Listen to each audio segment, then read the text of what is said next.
What's up, YouTube? It is your boy JB, and we are here with the review for Married to Medicine. I'm about to say Los Angeles. This is Atlanta. Why did they? You know what? I'm noticing that they've named this Married to Medicine Atlanta, but y'all canceled Los Angeles. Okay, but this is Married to Medicine Season 8, Episode 7. Guess who's coming to dinner? You could have kept who came to dinner. Both of them. They're opportunists, if you ask me. Before we get into this review, you guys, if you guys are watching this video, you guys watch if you guys watch my videos on a regular basis, it's like you're taking me out on a date.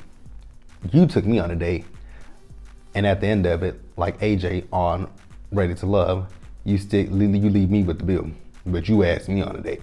So go ahead, you guys, hit that subscribe button for me. It really helps me out. I'm trying to get to 1,000 subscribers by my birthday, which is July 16th. So please hit that subscribe button if you guys come here every week and watch my videos. Hit the subscribe button, hit that like button, and let's get into the review, shall we?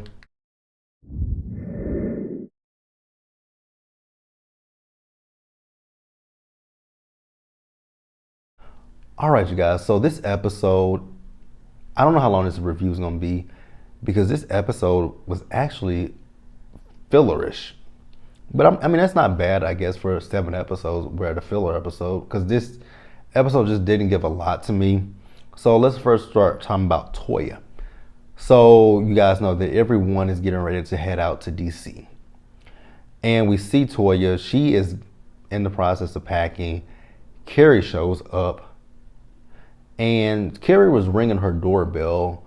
Toya, she's so-called didn't hear that doorbell. But I'm like, girl, that is a Ring doorbell. That shit is loud as hell. I know you heard that ring, but that's neither here nor there. So Carrie comes in, they're talking.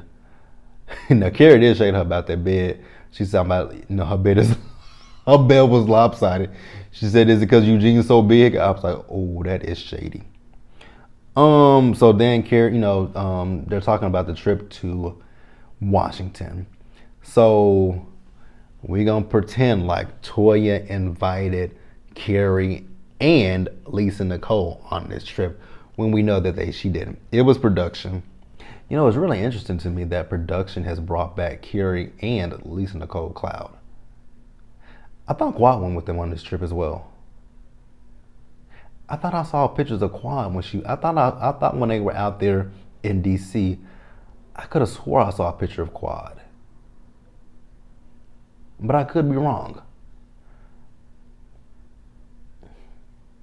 But it really, to me, like I said, it's just interesting to me that they brought, because Carrie was just only on season 1, correct, you guys? She didn't come back for season 2. And then Lisa Nicole, I mean, I guess, hey, if the producers like it, I love it. It ain't got nothing to do with me. But let's move on.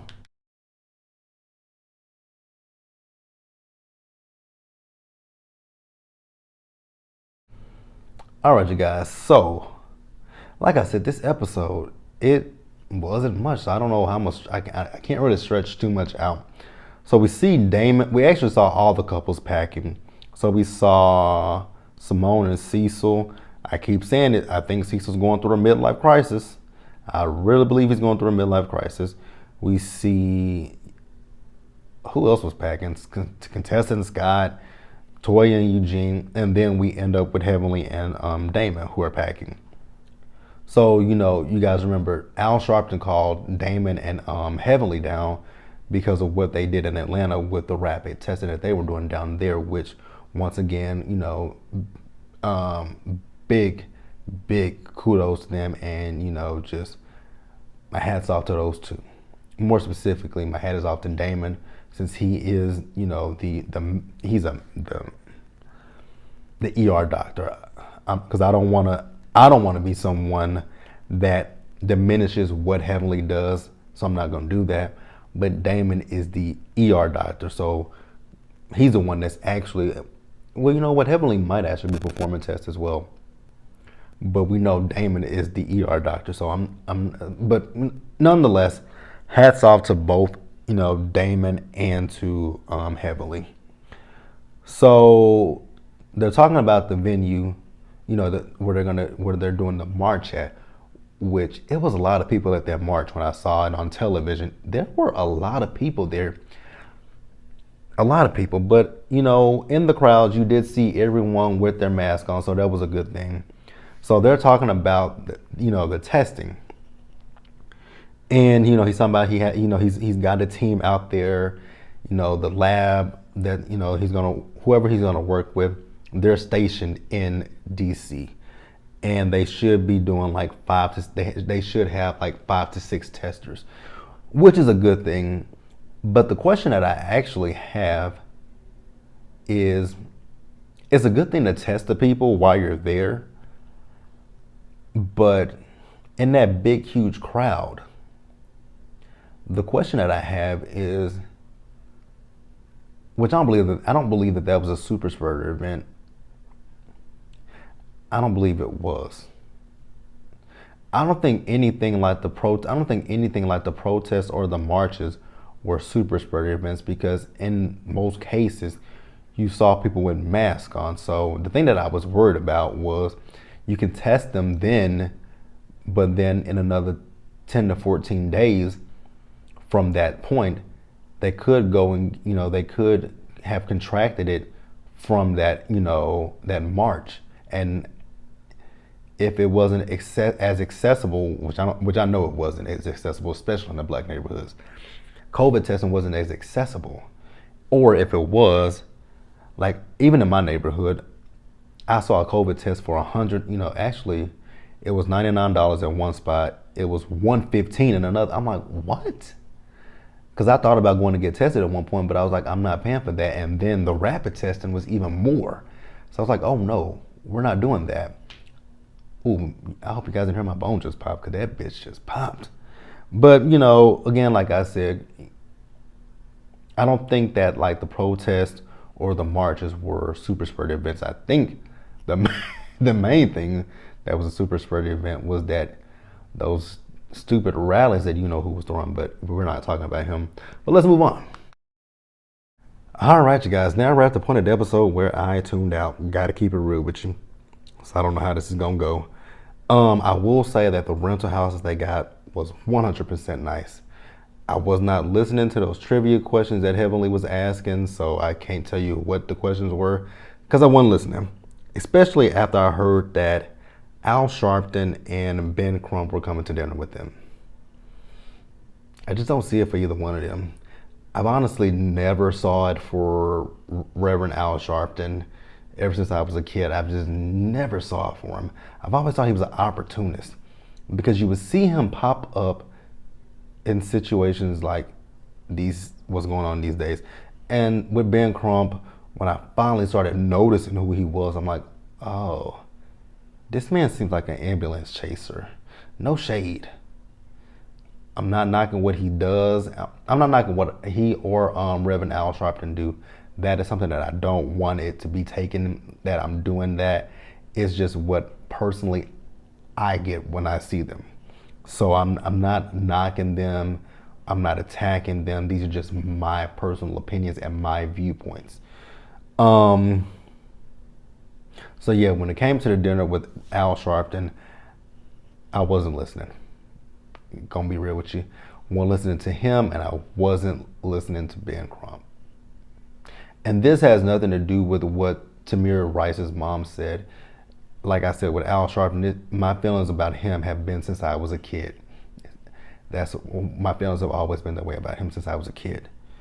So yeah, I don't know what they were talking about. I really don't. Honestly, God, I don't. I know he mentioned Dr. King. I know he talked about the fact that 57 years ago that there were no black doctors, and even back then there was no medical school for someone who wanted to be a doctor, which is so sad. And looking at where things were when Dr. King and all the other freedom fighters marched, we've come a long way, but we still have so much more that we need to do. Like the criminal justice, the police reform, that kind of stuff. There's so much more work that we still need to do. And then there's still so much racism in the world. So, yeah, like I said, I wasn't listening. And, you know, the one thing I did notice, I'm like, wait a minute. I know that they said both Ben Crump and Al Sharpton were supposed to come. But it was just Al Sharpton at one point, and then Ben Crump came. He was late, and he was talking about the Jacob Blake case. Yeah, see, that's why I say I'm not attacking them. I don't want it to ever feel like I'm attacking another a black man or a black woman. I never wanted to come out like that. It's just that when I look at those two, I just get opportunists. That's all I get. I'm so, you know, I hate, well, I'm not sorry, because that's my opinion. That's my viewpoint. But I just get opportunists when I see them. I gotta be real.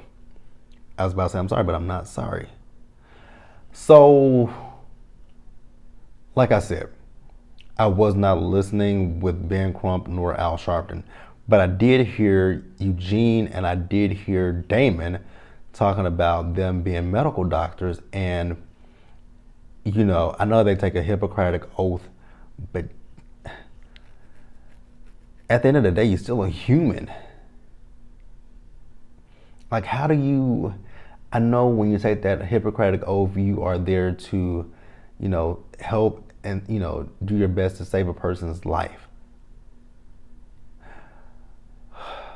I see why I'm not a doctor.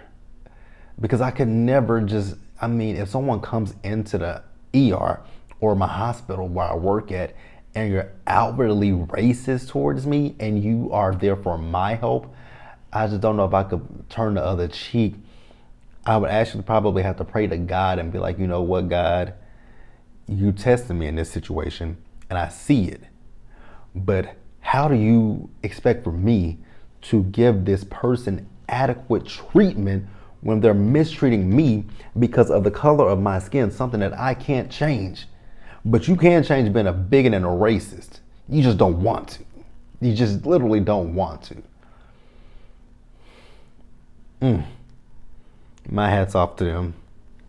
My hat is off to them. Yeah, you guys, like I said, this was a filler episode because I'm already at the end of my notes. So we see the doctors and they're getting ready to go, you know, check out the venue where they're going to be doing the rapid testing at. Now, before they leave, Contessa's on the phone. So I guess I guess one of the kids was having an issue with homeschooling or whatever. And she and Scott got into a little bit of an argument about this. You know, my hats are off to the parents who are homeschooling their kids. I know most of y'all are probably ready for them kids to get back to school, which I know they're saying that, you know, that could happen by the fall. Yeah, because I mean, I know with me in grad school, which as much as as much as I want to go to Clark, Atlanta, I don't want to move to Atlanta, but they told me, oh, speaking of which, that's the end of the episode actually, you guys, with them. No, it ain't. Anila, her, Toya, and Carrie. Carrie was telling them that Contessa and Heavenly said that they wanted the smart people on their side. I don't know what that was about. But I still don't like that comment about anybody could be a dentist. No, anybody cannot be a dentist. Anybody can't be a dentist. Anybody can be a blogger, but anybody can't be you just can't be a dentist.